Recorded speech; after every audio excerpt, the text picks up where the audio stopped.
Tu ne te feras point d'image taillée, ni de représentation quelconque des choses.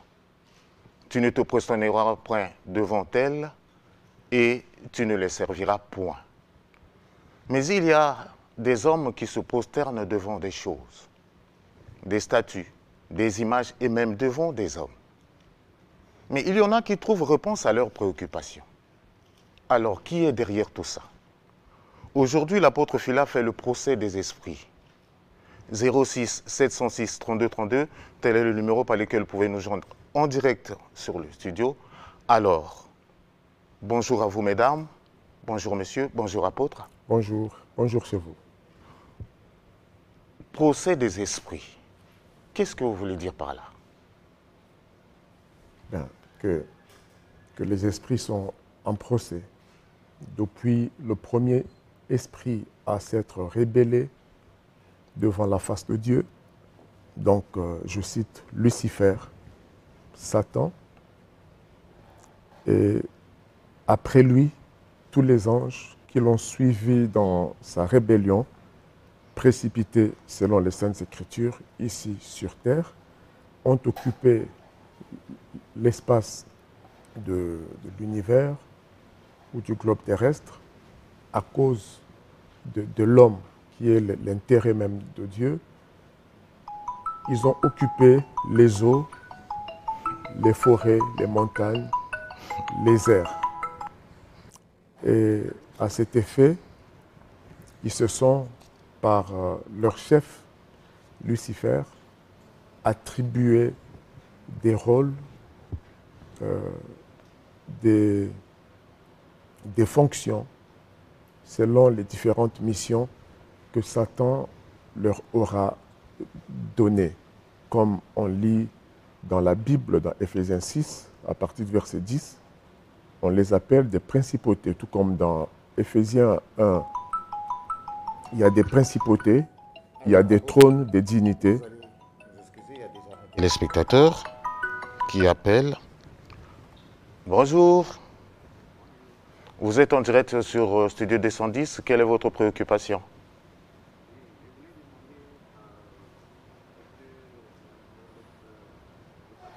Oui.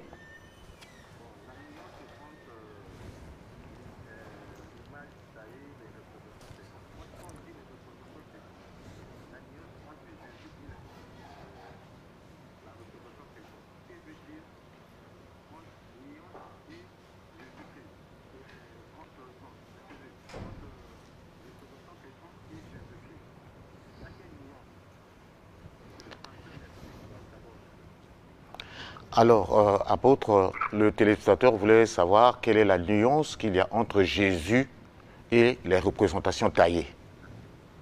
Pour le résumer. Les représentations quelconques, voilà. Entre Jésus. Entre Jésus et les représentations quelconques. Ben, c'est clair que Jésus est vivant. Les représentations, donc des images et autres,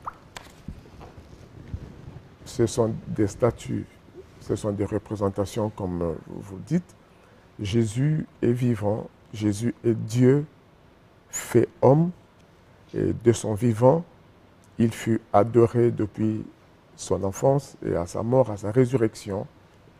Il est invoqué jusqu'aujourd'hui. Il se réserve ce droit d'être adoré, invoqué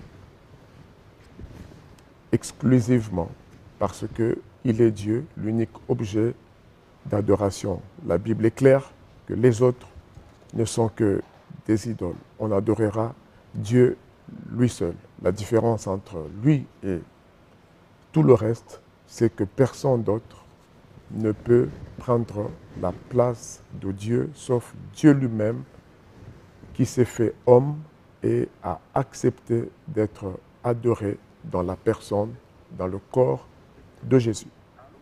Un autre téléspectateur. Allô? Oui, bonjour. Bonjour, messieurs. Studio 202. 210, vous êtes en direct. Oui, d'accord, ok. Je voudrais poser la question à l'apôtre Phila Sainte-Eude, s'il vous plaît. Oui, allez-y, il vous écoute. Ok. On parle des objets taillés. Oui, on parle des objets taillés. Mais moi, je pense qu'à un moment donné, il faudrait que nous puissions faire la Bible. Voilà. La Bible, pour nous, c'est comme un instrument de mesure, je voudrais dire, la religion. Alors, en 1870, nous avons connu la Bible et tout ce qui s'ensuit, les interdictions des objets taillés, bref. Et aujourd'hui, qu'est-ce que les gens peuvent, quelle est la différence que les gens font entre 1870 à 2023 et 1870 à l'an 0, parce que de l'an 0 à 1870, nos parents ne connaissaient pas la religion qui n'est autre qu'aujourd'hui le christianisme. Est-ce qu'on a déjà mesuré l'impact? Qu'est-ce qu'il y a de meilleur entre 1870 qu'il y a eu la Bible jusqu'à ce jour, et qu'est-ce qu'il y avait de meilleur entre l'an 01 jusqu'en 1870? Alors, Donc, merci beaucoup, monsieur apôtre. J'espère que vous avez compris la question. Quelle nuance faites-vous entre l'an 0 et 1870 et de 1870 à nos jours? Ben, le plus important, c'est de savoir que Dieu se révèle progressivement, tout comme dans l'Ancien Testament, Dieu a donné la loi, et la Bible explique que cette loi était provisoire en attendant le temps de réformation quand Jésus-Christ est arrivé. Et toutefois, dans Romains 1, on nous montre que là où il n'y a pas la loi, Dieu a mis sa loi dans la conscience de l'homme, qui lui donne la capacité de juger le bien ou le mal. On sera jugé en fonction de la vérité qui nous est parvenue, et ceux qui n'ont pas reçu les saintes écritures, Dieu a mis dans leur conscience sa parole et sa loi. Ceux à qui les saintes écritures sont parvenues seront jugés par les saintes écritures. Donc, si nous avons la grâce aujourd'hui de posséder ces saintes écritures, d'être instruits, Dieu dans sa justice, pendant que vous m'écoutez, nous vous parlons de Jésus, nous disons répentez-vous, n'adorez pas ce que Dieu a interdit. Ces paroles que vous entendez, que vous lisez, ce sont elles qui vous jugeront au dernier jour. Donc ne vous mettez pas à la place de ceux qui ont cherché Dieu ou qui ont cru en Dieu un autre avant téléspectateur. les Écritures. Bonjour, monsieur. Oui, c'est Studio 210, vous êtes en direct. je vais poser la question à l'apôtre. Oui, allez-y, l'apôtre vous écoute. Je lui demande de quelle spiritualité qu'il est. Parce que nous avons, je sais que la spiritualité de la vie animale, nous avons la spiritualité de l'eau, qui est représentée par la sirène avec les nageants, la spiritualité du ciel, qui est représentée par les anges avec des ailes, la spiritualité de la forêt, qui est représentée par l'animal ou le lion avec la corne, les cornes, la spiritualité de la savane qui est représentée par le serpent appelé Python. Donc, lui, tel qu'il est là, de quelle spiritualité il appartient? C'est tout compris. Merci beaucoup, monsieur. L'apôtre, vous avez compris la question? Je vais essayer de... Je vous en prie. Il a dit il y a des spiritualités des eaux qui sont représentées par les sirènes, les spiritualités des animaux, les spiritualités des forêts, les spiritualités des airs qui sont représentées par les anges. Alors, vous parlez de quelle spiritualité exactement? Si j'ai bien compris. Oui, je le comprends. Ce qu'il entend certainement par spiritualité, je mets les esprits. Nous parlons, nous condamnons, selon les Écritures, toute la séduction du malin. Je dis d'entrée que Satan fut précipité sur terre, et avec ses esprits, ils se sont répandus autour du globe terrestre. Ils ont occupé les airs. Éphésiens 6 les appelle les principautés, les dominations, tout comme Éphésiens 1.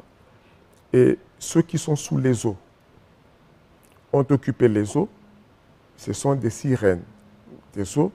D'autres sont dans les forêts, dans les savanes. Et ces esprits ont plusieurs fonctions.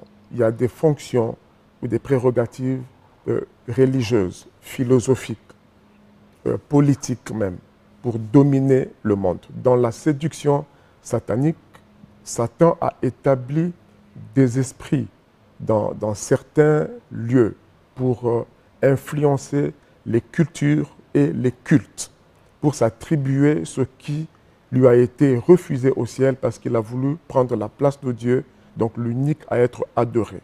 Et sur la terre, il poursuit auprès des hommes le même but. Il veut être adoré. Et il prend des formes, il sait très bien. J'ai cité plus d'une fois, ils sont plusieurs, que ce soit Sartre, que ce soit Descartes, qui reconnaissent que dans l'homme, il y a une soif. Et dans cette soif de se relier à Dieu, Satan vient très tôt pour se présenter comme l'objet d'adoration, celui qui doit être adoré, le sauveur, etc.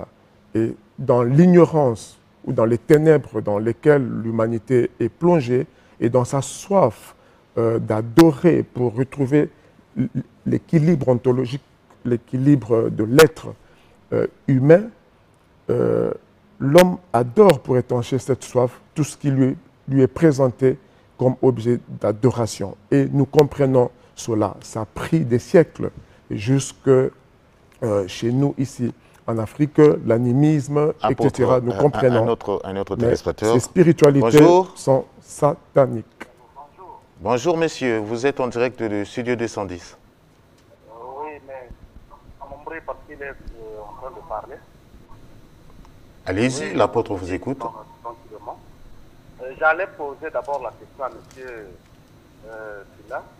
Oui, l'apôtre Fila, oui. Qu'est-ce qui prouve que le Dieu qu'il est en train d'utiliser là, ce n'est pas un Dieu d'idole? Puisque eux, ils ont souvent le langage que le Dieu de Fila fait plus...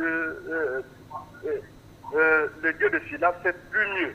Celui-là aussi dit que non, mon Dieu, en tout cas, venez chez moi, mon Dieu fait plus mieux. Celui-là, donc, vous avez beaucoup des églises. Il y a beaucoup des églises partout. Celui-là que mon église fait bien. Mon église, il ne faut pas parler des idoles. Qu'est-ce qui nous prouve que réellement, le Dieu de Fila, le Dieu d'un tel, ce n'est pas le Dieu d'idole? Merci. Hein? L'apôtre, vous avez compris la question? Qu'est-ce qui nous prouve réellement que votre Dieu là, ce n'est pas un Dieu d'idole? Merci beaucoup, monsieur. Qu'est-ce qui prouve que votre Dieu là, ce n'est pas un Dieu idole? Parce qu'il y a beaucoup d'églises, chacun dit que mon église, c'est bon, ici, c'est le vrai Dieu. Et qu'est-ce qui prouve que le Dieu que vous venez prêcher ici est le vrai, que ce n'est pas un Dieu idole? Bon, nous avons, je m'adresserai d'abord aux chrétiens et à tous ceux qui croient en Jésus-Christ ou qui se veulent chrétiens. Nous avons un support. La référence, notre référence est la Bible, les Saintes Écritures. Je me baserai ici. Après, il y a les expériences. Selon les Écritures, nous savons que Dieu s'est révélé aux hommes par Jésus et il a laissé sa parole. Il dit, celui qui est mon disciple gardera ma parole. Nous savons que les critères sont dans les Saintes Écritures.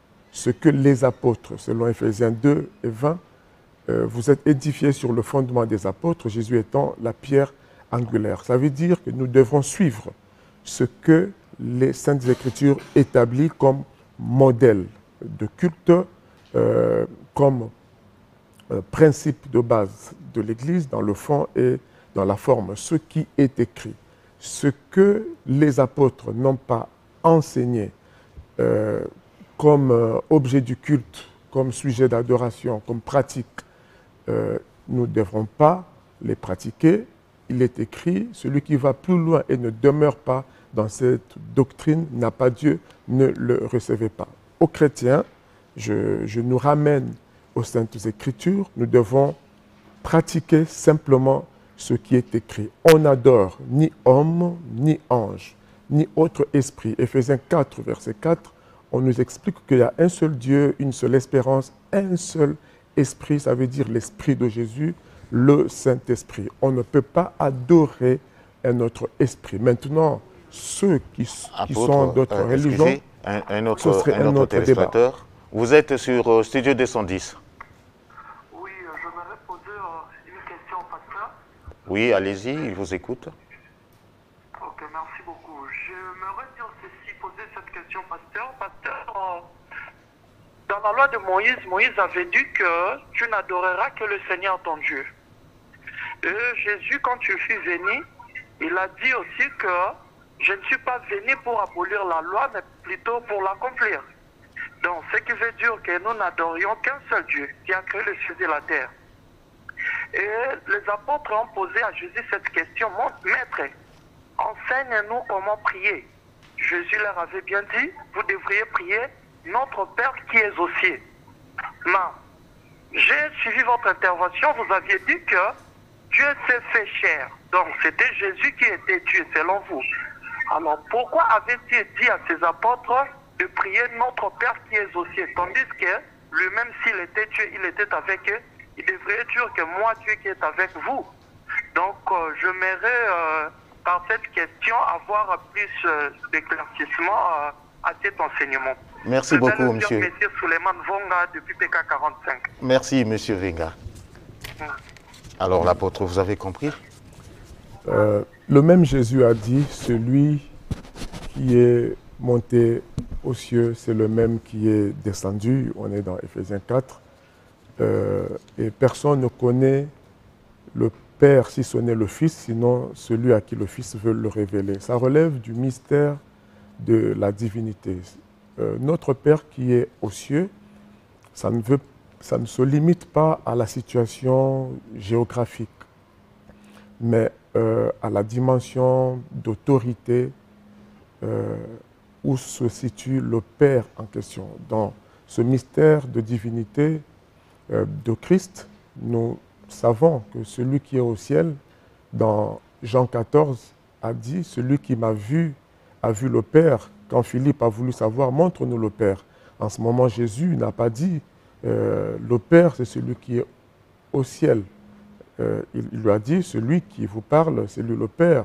Comment vous posez encore la question « Montre-nous le Père ». Celui qui m'a vu pendant qu'il est sur la terre a vu le Père. Donc Jésus, le même qui était au ciel, c'est le même qui est descendu, c'est le même qui est remonté, c'est le même qui est redescendu par le Saint-Esprit, c'est le même qui habite nos cœurs. En ce moment, il est au ciel, il est dans nos cœurs, il est au milieu de nous, il est omnipotent, il est le seul à être partout, capable de tout et être vu de tout. Après sa résurrection, il pouvait être partout, accepté que ce soit un mystère qui aille au-delà de l'entendement humain. Apôtre, nous sommes suffis. Vous êtes sur Studio 210. Oui, monsieur? Bon, il est parti. Alors, celui qui m'a vu a vu le Père. Donc, Jésus se faisait l'égal de Dieu? Oui, ce n'est pas moi qui le dis. Éphésiens 2 le dit très bien, qu'il n'a pas regardé d'être l'égal de Dieu. Donc, égal Dieu, ça veut dire Dieu lui-même.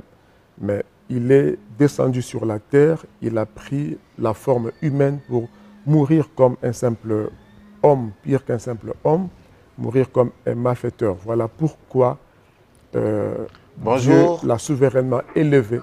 Vous êtes sur Studio 210. Hein? Oui, j'aimerais poser une question à l'apôtre. L'apôtre est là, il vous écoute. Bonjour. Bonjour, mon frère. Oui, merci de m'avoir donné cette opportunité. Je dirais ceci à propos des questions que je suis en train de suivre en direct. Il y a certaines choses que nous, les chrétiens, nous oublions. Vous avez une question à poser à l'apôtre ou vous voulez répondre aux questions que vous avez suivies à la télé?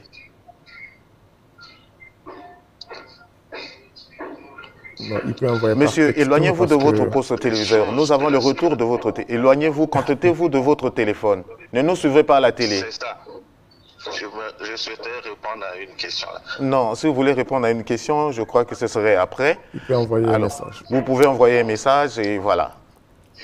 Je vous en prie. Merci beaucoup. Oui, Alors, apôtre, nous sommes arrivés pratiquement au terme de notre entretien. Alors, je vais vous poser une question. Nous voyons qu'il y a différentes églises. Ils utilisent tous la Bible. Mais comment expliquer cette différence qu'il y a entre vous? Parce que celui-ci dira que mon église, c'est le vrai Dieu, il utilise la Bible. L'autre dirait également, n'allez pas là-bas, venez chez moi, moi c'est le vrai Dieu. Alors qu'il utilise aussi la même Bible. Alors pourquoi il y a cette guéguerre, on peut le dire ainsi? Bon, déjà, je me garderai de dire que venez chez nous parce que nous avons le vrai Dieu et que les autres, voilà, je ne le dirai pas comme ça, je me contenterai de prêcher ce que je crois être vérité sans prétention aucune et sans diaboliser forcément les autres. C'est une question de choix ou d'enseignement reçu ici ou là. Nous nous contentons de prêcher ce que Jésus-Christ a enseigné, ce que les apôtres ont prêché, ont pratiqué.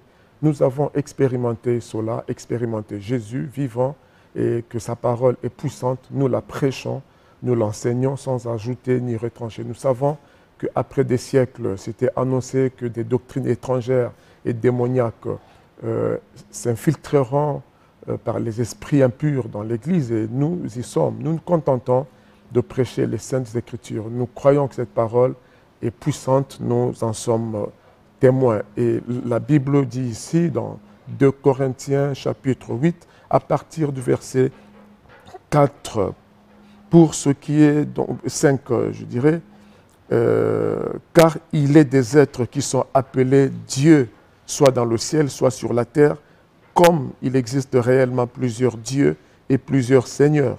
Néanmoins, pour nous, il n'y a qu'un seul Dieu, le Père, de qui viennent toutes choses et pour qui nous sommes. Et un seul Seigneur, Jésus-Christ, par qui sont toutes choses et par qui nous sommes. Mais cette connaissance, tout le monde ne l'a pas. Il y a des êtres dans le ciel, sur la terre, qui prennent la place et la forme de Dieu. Ils séduisent l'humanité. Nous savons qu'il n'y a qu'un seul Dieu, un seul Seigneur, et nous le présentons encore ici comme Jésus qui annonce la repentance, qui comprend très bien que l'humanité, les hommes, vous qui me suivez, l'Évangile ne vous condamne pas, mais vous appelle à la repentance, parce que vous vivez certainement les conséquences de génération en génération de ces faux dieux que vous avez adorés, même par, permettez-moi, les ancêtres. Il y a des malédictions qui sont dans la Bible, qui touchent des familles, parce que dans l'ignorance, les gens ont invoqué des dieux qui ne sont pas des dieux. Il n'y a qu'un seul Dieu qui doit être invoqué, c'est le Dieu qui a fait le ciel et la terre. Nos ancêtres ont cherché ce Dieu, ont respecté ce Dieu sans l'adorer. Nous avons dit qu'ils se sont contentés des dieux et des esprits intermédiaires. C'était par ignorance. Nous ne les condamnons pas, nous ne vous condamnons pas. Repentez-vous. La seule voie pour avoir la paix du cœur, pour être sauvé, c'est Jésus-Christ, le seul Seigneur. Merci beaucoup, apôtre. Vous pouvez donner vos coordonnées pour que les téléspectateurs puissent continuer peut-être à vous poser des questions. 06 903 51 14. Que Dieu vous bénisse. Merci beaucoup. Alors, toute l'équipe de Studio 210 souhaite un merveilleux anniversaire à Madame Ikakaï Marie-Paul Aimé. Merci de nous avoir suivis. Nous sommes arrivés au terme de notre entretien. Alors, Studio 10 continue. Maître Rama Nekinda a reçu l'équipe de 210 et nous allons suivre ce qu'il nous